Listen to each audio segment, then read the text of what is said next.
13 अप्रैल 1919 दोपहर का वक्त। अमृतसर का जलियांवाला बाग एक ऐसा दिन जो इतिहास के पन्नों में खून से लिखा गया।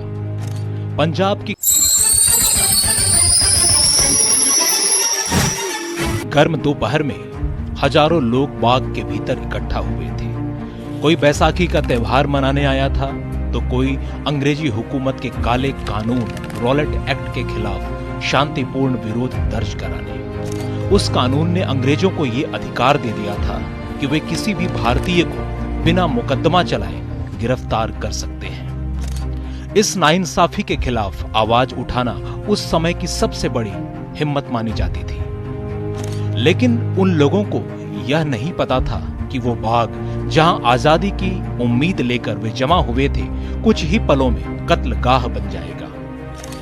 दोपहर में जनरल रेजिनाल्ड डायर अपने करीब 40 सैनिकों के साथ बाग में दाखिल होता है। बिना किसी चेतावनी के, बिना कोई अल्टीमेटम दिए उसने एक ही हुक्म दिया, फायर। अगले 10 मिनट तक सिर्फ एक ही आवाज गूंजती रही, बंदूक की। दीवारों से टकराती गोलियों की आवाज, भागते लोगों की चीखें और फिर सन्नाटा।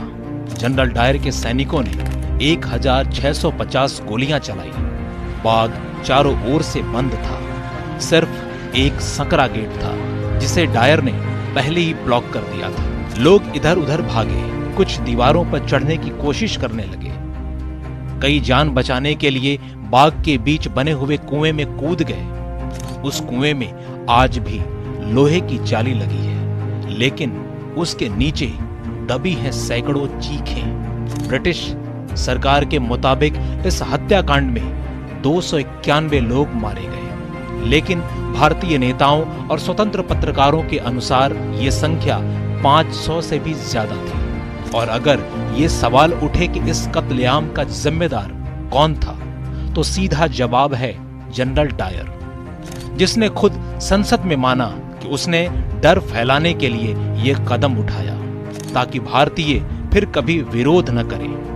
लेकिन हद तो तब हुई जब ब्रिटेन में उसे सम्मानित किया गया। जनता ने चंदा इकट्ठा किया और उसे हीरो की तरह देखा गया। उस समय भारत के गवर्नर जनरल थे लॉर्ड चेम्सफोर्ड, जिन्होंने इस घटना की निंदा करने में भी काफी समय लगा दिया।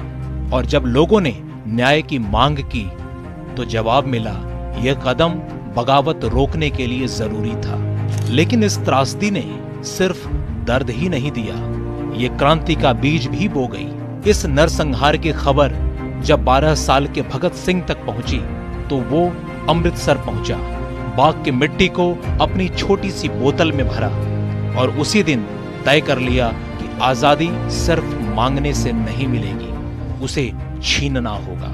महात्मा गांधी, जो अब तक अंग्रेजों से बातचीत के रास्ते पर चल रहे थे, इस घटना के बाद पूरी तरह बदल गए और उन्होंने साफ शब्दों में कहा, अब सहयोग का कोई रास्ता नहीं, अब देश को खुद अपना रास्ता बनाना होगा।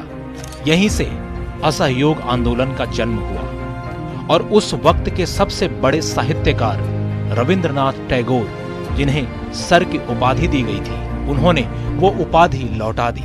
उनका कहना था, जब मेरे देश के नागरिकों की हत्या को जायज ठहराया जा रहा है, तब किसी भी उपाधि का कोई मूल्य नहीं। आज जब जलियांवाला बाग जाते हैं तो वहां की दीवारों पर 10 गोलियों के निशान देखकर रूह कांप जाती है। वो कुआं जिसमें सैकड़ों जानें डूब गईं, अब भी वहां मौजूद है। बाग का हर कोना, हर ईंट आज भी गवाह है उस दोपहर की जिसने पूरे भारत को एक साथ झकझोर कर रख दिया था। जलियांवाला बाग सिर्फ एक हत्याकांड नहीं था, यह भारत के आत्मसम्मान पर सीधा वार था। लेकिन इसी वार ने पूरे देश को एक साथ खड़ा कर दिया। आज जब हम आजादी की बात करते हैं तो उन दीवारों को याद रखना बहुत जरूरी है, जो आज भी चीख चीख कर कहती है, हम भूले नहीं हैं और कभी भूलेंगे भी नहीं।